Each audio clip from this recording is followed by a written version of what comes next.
हमारे साथ मौजूद हैं क्लिनिकल न्यूट्रिशनिस्ट हैं डॉक्टर समरा। आपको वेलकम कहती हूँ जागलो हार में। कैसी हैं आप? मैं ठीक, आप कैसी हैं? मैं भी बिल्कुल ठीक ठाक।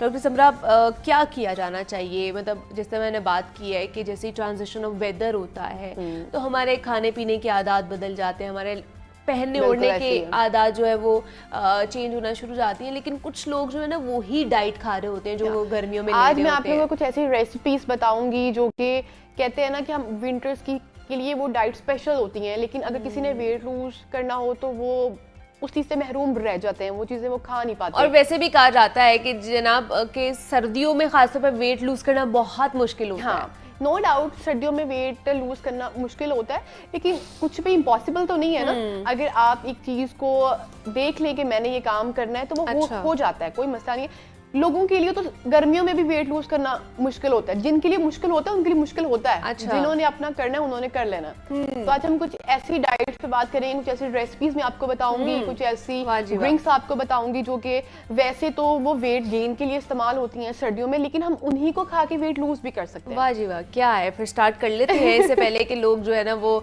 वेट करना शुरू कर दें तो उन्हें बता देते हैं कि उन्होंने क्या क्या खाना है। आपके घर में भी पिन्नियां, पंजीरी ऐसी चीजें बनती हैं। अब आपको ये सुनते हुए क्या सबसे पहले आपके माइंड में आया? यही आता है कि जनाब इसको ज्यादा खाएंगे तो हम मोटे हो जाएंगे। एग्जैक्टली। लेकिन हम इसकी मैं कुछ ऐसी रेसिपीज आपको बताऊंगी जो कि आप वेट लूज में भी यूज कर सकते हैं, और एक ही रेसिपी बताऊंगी वो ही वेट गेन के लिए भी होगी, वही वेट लूज के लिए भी होगी, बट उसको लेने का तरीका, उसकी क्वांटिटी मैटर करेगी, वो आपको बताऊंगी। ठीक है, ठीक है। अगर हम वेट लूज के हवाले से बात करें, सबसे पहले मैं ये बात क्लियर करती चलो, हमारे ना ये सोसाइटी में ये कॉन्सेप्ट बड़ा गलत है वेट लूज को लेके कि भाई डाइटिंग जो है ना ये हमें अनहेल्दी कर देती है, या जो जी डाइट के नुकसान या हमें कमजोर कर देती है।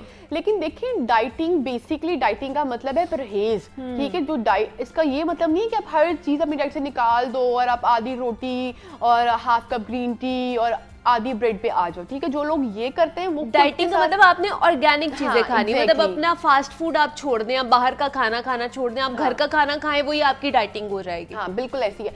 अब इसमें मैं कुछ रेसिपीज की बात करूं तो चलो मैं आपको ना ओवरऑल एक मील प्लान पूरा बना देती हूँ, और उसी के अंदर हम लोग ड्रिंक्स को और ऐसी रेसिपीज को one by one share out कर लेते हैं। अगर हम ये मैं ओवरऑल एक हेल्दी पर्सन ने अगर वेट लूज करना हो, ठीक है, उसके लिए बता रही हूँ, ये किसी डिसीज्ड पर्सन के लिए नहीं है। ठीक है, कोई डिसीज्ड पर्सन अपने नियरेस्ट जाके किसी डाइटिशियन से प्रॉपरली, वो ऑब्वियसली वो अपनी सारी टेस्ट करा के सारा। अच्छा चले, जो लोग ये आसान कर देते हैं जिनकी शादियां आ रही हैं, हाँ, बिल्कुल, जिनके लड़के और लड़कियों की शादियां आ रही है, उनके लिए ये इजी हो सकता है, वो ये 2-3 महीने में आराम से वेट लूज कर सकते हैं। 2-3 महीने में तो बहुत ज्यादा हो जाएगा। ये मैं 21 डे चैलेंज के हिसाब से आपको ये बता रही हूँ, ताकि फिर तो मैं भी करूंगी ये। हाँ क्योंकि ये मैं खुद भी कर रही हूँ, क्योंकि वो आपको एक होता है ना सेल्फ मेंटेनेंस के लिए। तो सुबह उठते ही निहार पेट सबसे पहले जो हम कहवास पीते हैं ना, जीरे का कहवा हो गया, कलवंजी का कहवा हो गया, मैं इन चीजों से थोड़ा सा मुझे लगता है कि ये चीजें हर एक को सूट नहीं करती। ठीक है, और साइंटिफिकली भी यही है कि अगर आप किसी को सुनी सुनाई बात पे अगर आप जाके जीरा पीने लग जाते हो, कलवंजी पीने लग जाते हो, तो ये हर एक को मेडिकली सूट नहीं करता। ठीक है, तो सुबह उठते निहार पेट हम ये सारे ही अपनी रूटीन बना ले। जो किसी डिसीज में सफर कर रहे हैं वो भी नॉर्मल भी कि उठ के 2 गिलास नीम गर्म पानी पीना। ठीक है, ठीक है। उसके बाद आ जाता है ये आपका प्री ब्रेकफास्ट, फिर आ जाता है आपका नाश्ता। उसमें ये है कि ये जो मैं आपको प्लान बताऊंगी ना, ये ऐसा डायबिटिक पेशेंट भी फॉलो कर सकता है। ठीक है, ठीक है। इसमें आपने 3 से 4 अंडे की सफेदी, या बॉइल्ड फॉर्म में, या उन्हीं 4 अंडों की सफेदी का ऑमलेट, उसकी जर्दी निकाल देनी है। साथ में 7 बादाम रात को भिगो के रखने, फिर उसका पील रिमूव करके, छिलका रिमूव करके खाना है। ठीक है। और इसके बाद अब वो आती है एक मजेदार सी रेसिपी जिसको हम घर में अक्सर पिन्नियों का नाम भी देते हैं, पंजीरी का नाम भी देते हैं। इसके मैं आपको इंग्रेडिएंट बताती चलूं कि आपने हाफ पाव सारा कुछ लेना है। ठीक है, उसमें हाफ पाव बादाम, ठीक है, हाफ पाव भुने हुए चने, हाफ पाव अखरोट, 2 टेबलस्पून खसखस, आधा वही हाफ टेबल स्पून आपका आ जाएगा कलवंजी का, हाफ पाव आ जाएगी फ्लैक्स सीड, अलसी जिसको कहते हैं। ठीक है। इसके अलावा कोकोनट पाउडर हाफ पाव कर ले, बहुत अच्छा है स्किन के लिए, आपके बालों के लिए, आपकी ओवरऑल हेल्थ के लिए। ठीक है। और इसके बाद चारों मगज, ठीक है, उन सब की मिक्स क्वांटिटी करवा के हाफ पाव। ठीक है, ठीक है। और इसके लिए अब आपने इन सब चीजों को बारी बारी रोस्ट कर लेना है। रोस्ट हल्का हल्का जो है ना वो आप तवे पे उसको हल्की आंच पे आप उसको एक आधे मिनट के लिए रोस्ट करेंगे। फिर 1 बाय 1 सबको पाउडर फॉर्म में कन्वर्ट कर लेंगे, ग्राइंड करके। ठीक है। अब अगर जो मीठा ऐड करना चाहता है वेट लूज में भी, ठीक है, अगर किसी ने मीठा ऐड करना है तो उसके लिए बेस्ट है कि आप आधा पाव खजूर लें। हाँ।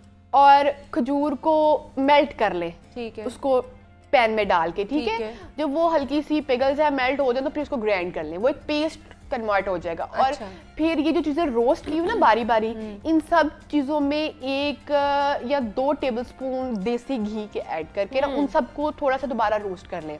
और फिर वो जो पेस्ट है खजूर का वो भी अंदर डाल लें। और फिर वो चाहे तो आप बिल्कुल रसगुल्ले टाइप की आपने वो बनानी है, इससे ज्यादा बड़ा साइज नहीं करना क्योंकि वो फिर आपके वो सर्विंग ज्यादा हो जाएगी। बिल्कुल एक रसगुल्ला टाइप की आपने वो छोटी छोटी उसकी बॉल्स बना लेनी है। ठीक है। ये फुल एनर्जी बॉल्स हैं। ये आप बिल्कुल, क्योंकि वो हमने उसको छोटे साइज में बनाया है तो आप नाश्ते में डेली बेस पे एक खा सकते हो। एक नाश्ते में जहाँ पर आपने 4 सफेदियां खानी है, 7 बादाम और एक आपने वो एनर्जी। लेकिन एनर्जी बॉल के अंदर जैसे आपने कहा कि देसी घी का इस्तेमाल कर ले, 1 से 2। लेकिन हमारे ज़हनों में आता है कि देसी घी खाएंगे तो वेट जल्दी गेन होगा। मैं भी यहाँ पर आ रही हूँ, तो वो फिर क्या करें? देखिए, एक तो मैंने उसकी क्वांटिटी बहुत कम बताई है और बाकी इंग्रेडिएंट की क्वांटिटी ज्यादा है। और दूसरी हमने बिल्कुल उसको स्मॉल साइज में बॉल्स बनाया। हमने वो जैसे हमारे घरों में बनती है बड़ी बड़ी पिनियां वैसे नहीं बनाया, हमने उसको छोटे छोटे बॉल्स में रसगुल्ला टाइप हमने उसको बनाया। तो इसका कोई इशू नहीं है। साथ में आप 1 कप ग्रीन टी का या 1 कप नहीं है, साथ में आप 1 कप ग्रीन टी का या 1 कप ब्लैक टी का खा सकते हैं। ठीक है। डेली बेस पे आपने वो एक लेनी है। ये 21 डे का चैलेंज है। मैक्सिमम आप 7 to 8 kg अपना लूज कर लेंगे विंटर्स में भी इजीली। ठीक है। ये हमारा नाश्ता हो गया। फिर आता है स्नैक 1। ठीक है। और इसमें आपने क्या करना है, ये टाइमिंग्स होती हैं 11 से 12। इसमें आपने 1 कप ब्लैक टी का, 1 कप ब्लैक टी का, ब्लैक टी या ब्लैक कॉफी हो सकती है, ब्लैक टी ही होनी चाहिए। ब्लैक टी में क्या क्या आ जाएगा? ब्लैक टी में बस हमारे पास पत्ती आएगी। कोई भी ब्रांड कोई भी आप ले लें। ठीक है। और आपने उसको आधा कप पानी में अच्छी तरह बॉईल कर लेना है। ठीक है। और जस्ट वही सिर्फ वही पीनी है, उसमें कोई नहीं होनी चाहिए, दूध वगैरह कुछ नहीं, मीठा भी नहीं, वो फिर आपकी मिल्क टी हो जाएगी ना। सिर्फ ब्लैक टी पे ही रहना है। हाँ, अगर किसी को ब्लैक टी सूट नहीं करती या उनको पसंद नहीं है तो वो फिर जो है ना मिल्क अंदर ऐड कर सकते हैं। लेकिन चाय अपनी इस तरह से बनानी है, पहले उसका कहवा तैयार करना है, फिर दूध डालना है, दूध पत्ती नहीं पीनी। ठीक है। बाकी आज था हमारा लंच में विंटर्स है, आपकी स्किन ड्राई हो जाती है तो बेहतर है कि स्किन में मैक्सिमम विटामिन सी का इस्तेमाल किया जाए। उसमें हमारे पास कीवीज आ जाती हैं, तो आपने 3 से 4 कीवी लेनी है। और इसके साथ 1 एप्पल और बीटरूट। हाँ, या तो आप इनको सैलेड फॉर्म में, इसके साथ आप शकरकंदी, ठीक है, स्किन के लिए बहुत अच्छी है, बालों के लिए बहुत अच्छी है, विंटर्स है, वेट लूज करना है। ठीक है। ये चारों इंग्रेडिएंट मिक्स करके आप इनकी चाट बना ले। मतलब सैलेड पे भी खा सकते हैं या फिर अगर आप वो, लेकिन जो भी इंग्रेडिएंट डालना है ये 4 मेन है, ये होने ही चाहिए। कीवी, शकरकंदी, बीटरूट, एप्पल और एप्पल। ठीक है। हाँ, ये 4 जरूरी है। ये आपका लंच हो गया, ये बाउल हो गया आपका सैलेड का। और ये आप पेट भर के खाएं। जरूरी नहीं है कि मैं डाइटिंग पे हूँ भाई, मैंने तो वेट लूज करना है, मैं तो बस 2-3 टेबलस्पून खाना है। या पेट भर के खाएं। ठीक है। उसके बाद आता है सेकंड स्नैक 3 to 5 की टाइमिंग्स में।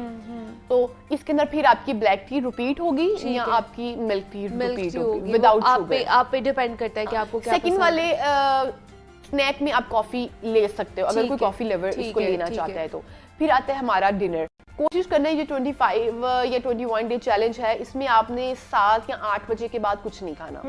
टाइप ऑफ इंटरमीडिएटिंग में कंप्लीट नहीं आता, बट ये है कि अच्छा होता है अगर आप 8 बजे के बाद नहीं खाओ। ठीक है।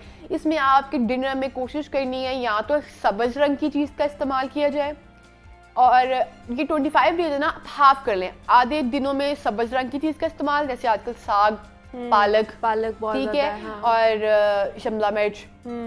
और आधे डेज में आपने रहना है व्हाइट मीट पे। वो फिश है, वो बारबेक्यू है, वो देसी चिकन है, वो दूसरा चिकन है, जो भी मीट खा सकते हैं इसमें या नहीं खा सकते? नहीं, फिल वक्त इसमें मीट नहीं खाना। व्हाइट जो है, क्योंकि मैंने ओवरऑल प्रोटीन मैनेज कर दिया हुआ है। इसमें आपने ये कर सकते हैं कि जो आप, अगर आपको है नीड तो आप साथ में रोटी का इस्तेमाल, 1 रोटी, क्योंकि जो लोग रोटी छोड़ के वेट लूज करते हैं, मेरा हमेशा उनसे सवाल होता है कि क्या आप सारी उम्र रोटी छोड़ सकते हो? ये बड़ा स्टेपल फूड है। नहीं, सबसे पहले तो हमारा यही आता है ना, और कोई भी हमें कहता है तो वो डाइट भी अगर वो प्लान हमें देता है तो वो कहता है सबसे पहले चावल और रोटी छोड़ दे। लेकिन ये गलत है, रोटी चावल खा के वेट लूज करो, ताकि जब देखो इस तरह होता है, जब हम रोटी चावल छोड़ देते हैं ना, नो डाउट वेट तो लूज होता है, लेकिन क्या आप सारी उम्र इसको छोड़ सकते हो? ये आपका स्टेपल फूड है, जब आप दोबारा खाते हो ना तो उसकी एक बाइट आपको डबल होके लगती है, क्योंकि आपकी बॉडी पहले से डेफिशिएंट हो जाती है, तो वो फिर कमजोरी से मोटापा होता है। फिर जब आप थोड़ा सा खाते हो वो आपको ज्यादा लगता है, और हम कहते हैं भी रोटी ही मोटापे की वजह है, फिर रोटी छोड़ दो। जबकि अगर रोटी साथ साथ खाओगे, ये ओवरऑल मैं वेट लूज के हिसाब से नहीं, हर डिसीज में, हर इशू में, हर नॉर्मल पर्सन के लिए, ये मैं एक छोटी सी रेसिपी बताऊंगी कि आज अपने घर वाले आटे में जाके ना 1 चम्मच फ्लैक्स सीड्स का ऐड कर दें, पाउडर्ड फॉर्म में, ठीक है, या उसके सीड्स फॉर्म में। अपने आटे की क्वांटिटी को देख लें, अगर नहीं आटा आप देखना, हम लोग ज्यादा जो गंदम का आटा यूज नहीं करते हैं, हम लोग व्हाइट आटा करते हैं, व्हाइट फ्लोर ज्यादातर हमारे घरों में यूज होता है। जो भी आपके घरों में जिस तरह की आपके खा रहे हो, उसके अंदर 1-2 चम्मच फ्लैक्स सीड का ऐड कर दें, ओमेगा 3 जो रिच हो जाएगा, और जो है आपके जो है कार्ब कंटेंट थोड़े से वो डाउन आउट कर देगा। ये डेली बेस पे हर एक को इस्तेमाल करना चाहिए। लोग तो कहते हैं ना, खासतौर पर न्यूट्रिशनिस्ट कहती है कि अगर आप व्हाइट आटा खा रहे हैं वो बिल्कुल नहीं अच्छा, गंदम के आटे पे शिफ्ट हो जाए वो तो ठीक है अच्छा, लेकिन अगर लोग शिफ्ट नहीं हो सकते वो फ्लैक्स सीड जो है ना उसके में डाल दें, ऐड कर दें, ताकि वो कहते हैं ना कि ना कुछ होने से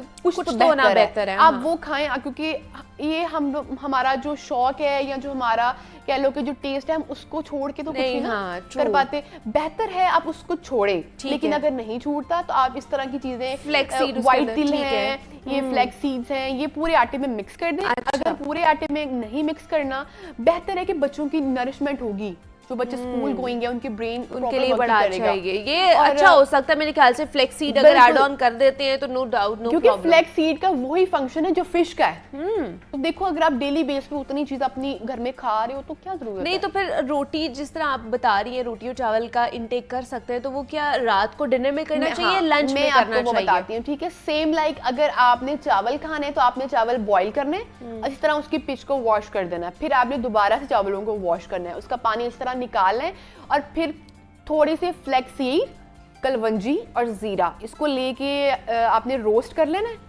और अपने चावल जितने आपके घर में बने हुए उसकी क्वांटिटी के हिसाब से थोड़ा सा लेके रोस्ट कर लेना है, और फिर बॉयल चावलों के ऊपर आप स्प्रिंकल कर लें।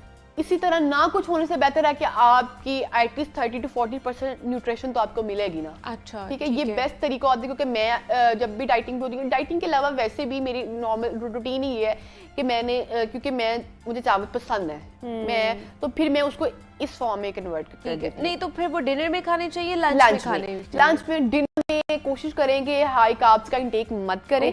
उस टाइम पे ज्यादा व्हाइट मीट या फ्रूट्स, ये कहते हैं कि आपका नाश्ता हमेशा हैवी होना चाहिए, दोपहर का भी नॉर्मल, और रात का तो बिल्कुल ही ठीक है कम होना चाहिए। और आप सुबह उठते ही कार्ब्स का इंटेक इतनी हाई लेवल पे नहीं कर सकते, क्योंकि समटाइम लोगों की फैमिली हिस्ट्री बड़ी स्ट्रांग होती है डायबिटीज के तौर पे, तो वो फिर उनकी शुगर लेवल को स्पाइक कर देता है। तो लंच टाइम इज बेस्ट है कि आप रोटी खानी है, आप 1-1.5 इवन 2 रोटी भी लंच में वेट लूज में खा सकते हैं। क्योंकि अगर आप इसके अकॉर्डिंग चलेंगे, जो मैंने आपको 21 डे का चैलेंज बताया, तो इसमें आप खा सकते हैं। और इसमें 21 डे चैलेंज में कितना केजी लूज हो सकता है? ये मैं प्रॉपर एस्टिमेटेड तो नहीं बताती, क्योंकि हर एक बॉडी ने अपने हिसाब से 4 से 5 किलो, 5 से 6 किलो, 5 से 6 किलो तो इजीली कर देगा, क्योंकि ये बॉडी टू बॉडी भी वेरी करता है ना, कि आप किस तरह खा रहे हैं, क्या किस तरह इंटेक कर रहे हैं उसका, और बाकायदा तौर पर खा भी रहे हैं, नहीं खा रहे, टाइमिंग का भी इसमें बड़ा इश्यू होता है। बहुत लाजमी है टाइम का भी ख्याल रखना कि 8 बजे के बाद आपने